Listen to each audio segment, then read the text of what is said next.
السلام علیکم ورحمۃ اللہ وبرکاتہ۔ جی سوال آیا ہے کہ اگر امام مقیم ہو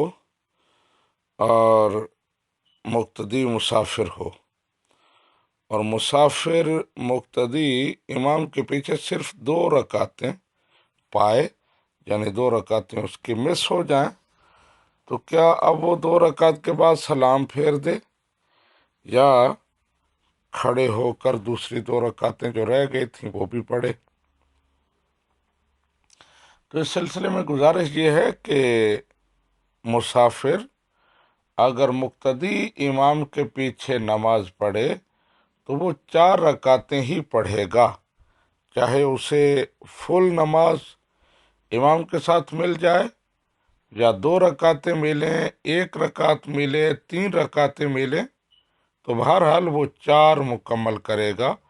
اور بالکل اسی طرح پڑھے گا جس طرح مقیم پڑھتا ہے۔ تو اس لیے اگر کسی کو 2 رکعتیں کسی مسافر کو مقیم امام کے ساتھ ملی ہیں تو جب امام سلام کرے گا تو مقتدی سلام نہیں کرے گا اور کھڑے ہو کر